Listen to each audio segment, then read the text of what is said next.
Procrastination. It's pull my finger out time. Welcome to Rethink Your Perspectives blog, helping you to unlock your potential, empower your mindset, create productive habits, and boost your motivation. This blog is dedicated to finding, sharing, and discussing a variety of topics around the struggles our clients and audience go through. Each episode, we discuss a key concept that many humans struggle with, give you a variety of perspectives for you to see the concept through, and then you can find one that makes it feel easier to deal with. We hope you get some benefit from these blog posts, and we would love to hear your thoughts. Don't hesitate to like, share, and comment at the links. So, procrastination. Pull my finger out time. For those of you not familiar with this term, it basically means that I've noticed my procrastination levels are quite high. Now that I am aware of this, I am going to consciously bring them into line. Let me explain. In April 2021, I reached a realisation that teaching in schools on a permanent basis really wasn't for me. I felt like I needed to keep pushing, despite my health and lack of time to do anything for myself. I spent all my evenings and most of the weekends marking or planning. While yes, I was making a difference for the kids, so would anyone else instead. I couldn't provide what they needed, so it shouldn't be on me to drive myself into the ground to try. Supply work, on the other hand, I love. Every day is different, no planning, I meet the kids where they are, minimal marking, the kids change every day, or hour, but that's beside the point. Long story short, I ended up on gardening leave after my senior leadership team believed one person over 4 others and said I wasn't doing what they told me to do back in 2021. So I got my union involved and off I went to some therapy and time off. Shortly after, I came across a Facebook ad about being my own boss, working my own business, and something clicked. I didn't have to follow the prescribed path of human beings, didn't have to get a good education, a degree, or 2, work a job I didn't like but needed to pay the bills until I retired, then died. I could have time and financial freedom, and off I went down the road to entrepreneurship in June 2021. So what now? Since then, I have been a busy bee. I am far from lazy and have constantly been doing things in every spare minute around my family and supply teaching. But I realise that busy doesn't necessarily equate to being on task doing productive money-earning things. So of course, my business isn't anywhere near where I'd like it to be by now. But that's on me and my procrastinating. No blame on anyone or anything else. As the website Mind Tools said, procrastination is the habit of delaying an important task, usually by focusing on less urgent, more enjoyable and easier activities instead. It is different from laziness, which is the unwillingness to act. Procrastination can restrict your potential and undermine your career. I have loads of pretty creatives, done lots of free courses and tried lots of ideas and different approaches in the last few years, but I haven't actually contacted that many people or shared many paid-for courses or opportunities, which is kind of integral when you are running a coaching business. So now I've noticed my procrastination, what am I doing about it? Firstly, I have a morning routine that I'm working on getting more efficient with. Get up when I wake up, toilet, meditation, yoga, daily study, write my goal, attend a daily mastermind.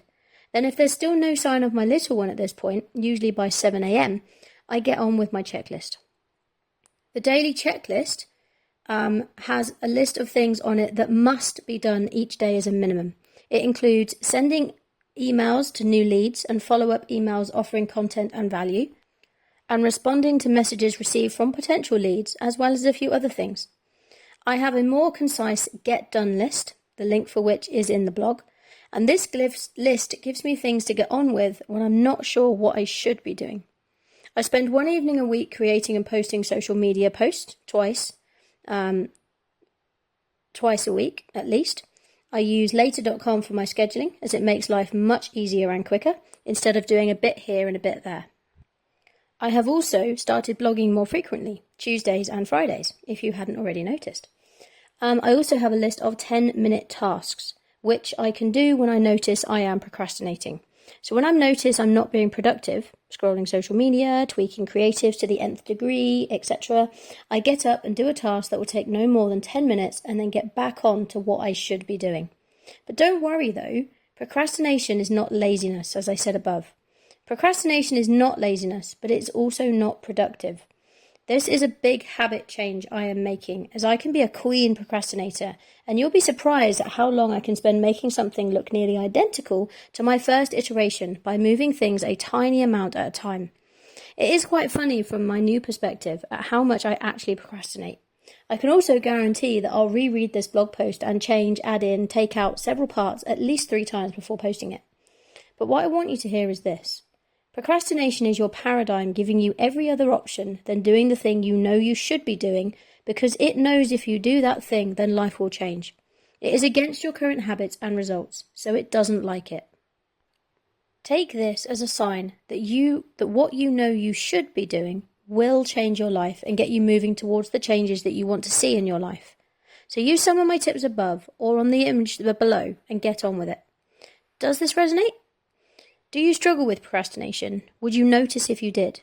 The way I notice is that I start to hear a little voice in the back of my head telling me to go and do such and such, usually a shouldn't you be doing emails, creative quotes, writing a blog post, etc. type thought.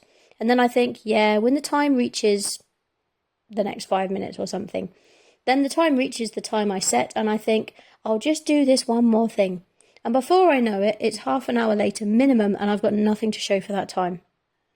I've also found a lovely little creative from Cams on their Twitter feed, which is shown on the blog, which I have shared below on the blog with a link back to their post, which has some really good tips on how to stop procrastination and be more productive. The image says 10 ways to effectively overcome procrastination.